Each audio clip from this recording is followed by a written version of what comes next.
দেওয়ার হুমকির অভিযোগ। চাঁচল হাসপাতালে কর্তব্যরত নার্সকে এই হুমকির অভিযোগ। রোগীর পরিজনের বিরুদ্ধে হুমকি, দুর্ব্যবহারের অভিযোগ। প্রভাব খাটিয়ে চাকরি খেয়ে নেওয়ারও হুমকির অভিযোগ। অভিযুক্ত রোগীর আত্মীয়কে গ্রেপ্তার পুলিশের। त्योहार और प्यार लाती है रिश्तों में ढेर सारा मिठास। परंपरा वही, सोच नहीं। आदि मोहिनी मोहन कांजीलाल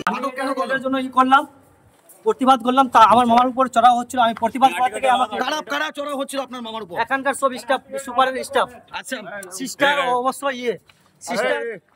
আচ্ছা, তারপর বলতে দিন। তারপর এখন কোথায় নিয়ে যাচ্ছে আপনাকে? আমাকে থানায় নিয়ে যাচ্ছে। আপনি নাকি নার্সকে হুমকি দিয়েছেন আপনার পেশেন্ট? কখনো হতে পারে না। আরজি করের ঘটনা ঘটে যাবে এই ধরনের হুমকি আমি বলিনি এটা। তাহলে পুলিশ কেন আপনাকে তুললো? পুলিশ আপনাকে কেন আটক করলো? বলছে আপনাকে কি রকম হুমকি দিচ্ছে? বলছে যে আরজি করে তোর ঘটনা মনে নাই, তোদের লজ্জা নাই, এইগুলো বলছে। আচ্ছা, তারপর তো গন্ডগোল হলো, আরও সবাই আসলে, যে আসে সবার সঙ্গেই ঝগড়া করছে। বলছে আমার এ আছে ওই আছে, আমি 2 মিনিটের চাকরি খেয়ে নেবো তোমাদের। আসগর আলী বলে একজন পেশেন্ট, উনি রক্ত হিমোগ্লোবিন কম আছে, ওনার রক্ত কম ছিল, 5 পয়েন্ট রক্ত পাওয়ার জন্য ভর্তি হয়। মোটামুটি আমাদের হাসপাতালে 3:40 ভর্তি হয়। তো যেটা অভিযোগ যে ওনাদের হয়তো কোনো নেতা স্থানীয় বা কেউ হয়তো হবে, সেটা আমাদেরকে জানার, নাম তো আমরা জানি না, দেখা করতে আসে এবং যে নার্সিং স্টেশন আছে সেখান থেকে বসার জন্য চেয়ার নিয়ে যায়। তো প্রথমে যে অন ডিউটি ব্রাদার ছিলেন, তো উনি বলেছেন চেয়ারটা আপনি কেন নিয়ে যাচ্ছেন, তখনও কিছু হয়নি। সেকেন্ড টাইম আবার চেয়ার নিতে এসেছিলেন, উনি বললেন চেয়ারটা এরকম নিয়ে যাবেন না, ঠিক আছে।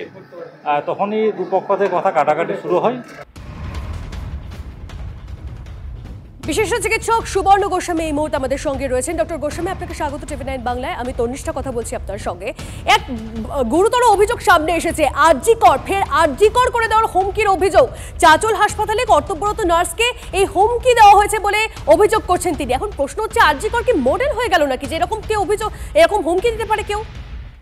আমরা বহুবার বলেছি এটাই, যে আরজিকর একটা সত্যি একটা মডেল করে ফেলেছে এই শাসক ঘনিষ্ঠ ক্রিমিনাল নেক্সাস অপরাধী চক্র। তারা আর নানা দুর্নীতি ক্ষেত্রে এবং কি এই ধর্ষণ এবং খুনকেও তারা একটা মডেল করে ফেলেছে।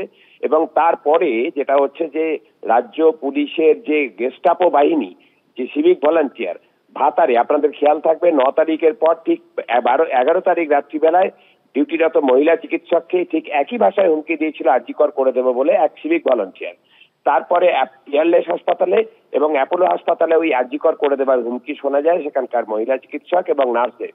আজকে চাঁচল হাসপাতালে শোনা গেছে। আমি নিজে চাঁচল হাসপাতালে একসময় সুপারিনটেন্ডেন্ট হিসেবে কাজ করেছি, আমি জানি কিরকম হচ্ছে যে ওখানে কারা এই সব গন্ডগোলগুলো করছে। সারা রাজ্যে অপরাধীদের পক্ষে, ধর্ষকদের পক্ষে যারা দাঁড়াচ্ছে, তারা ধর্ষকদের পক্ষে কথা বলছে বিভিন্ন নেতা, সাংসদ, মন্ত্রী থেকে শুরু করে শাসক দলের বহু নেতা, যারা যে ভাষায় কথা বলছেন চিকিৎসকদের বিরুদ্ধে এবং ধর্ষকদের পক্ষে, তাতে এই আরজিকর মডেলকে ব্যবহার করে ওরা আরজিকর করে দেবো বিভিন্ন জায়গাতে আমাদের শুনতে হবে। তার কারণ রাজ্য প্রশাসনের সর্বোচ্চ জায়গাগুলো থেকে, পুলিশের সর্বোচ্চ জায়গা থেকে, স্বাস্থ্য প্রশাসনের সর্বোচ্চ জায়গা থেকে এবং শাসক দলের নেতা মন্ত্রী জনপ্রতিনিধিদের মুখ থেকে তারা যে ধরনের বক্তব্য শুনছেন, যে ধরনের উত্তেজনা প্ররোচনা শুনছেন, তাতে এটাই স্বাভাবিক আরজিকর মডেল আছে। মডেলকে এরা সমাজ বিরোধীরা এটা আরজিকরকে মডেল হিসাবে, একটা সফল মডেল হিসাবে নেবে, যে দুর্নীতির কোথাও যদি প্রতিবাদ হয় তাহলে হচ্ছে যে ধর্ষণ এবং খুন করে দেওয়া হবে, তার নামই হচ্ছে আরজিকর মডেল।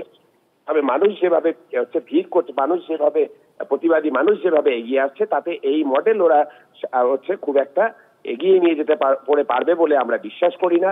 আমরা যে বিচার চাইছি মানে এই মডেলের যারা জন্মদাতা, এই মডেলের যারা প্রমোট করছে, যারা, তাদের প্রত্যেকের বিচার চাইছি। বেশ, অনেক ধন্যবাদ আমাদের সঙ্গে কথা বলার জন্য। কথা বলছিলাম চিকিৎসক সুবর্ণ গোস্বামীর সঙ্গে। আর এই মুহূর্তে আপনাদেরকে জানিয়ে রাখি, চিকিৎসক সুভাষ সরকার তিনি রয়েছেন আমাদের সঙ্গে, তার সঙ্গে কথা বলবো। বিজেপি নেতা সুভাষ সরকার।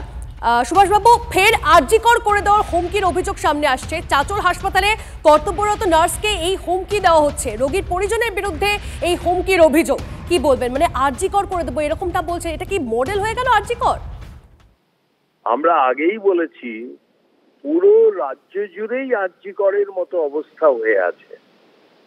তাই আমাদের দাবি, দফা 1 দাবি 1 মমতার পদত্যাগ।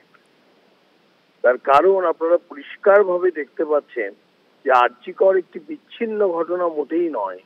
পুরো সমাজে যে প্রশাসনিক যে ব্যবস্থা সেটা এত ঢিলে ঢালা, যার ফলে যে কেউ এই ধরনের অন্যায় করার মতো কল্পনা সাহস রীতিমতো পাচ্ছে।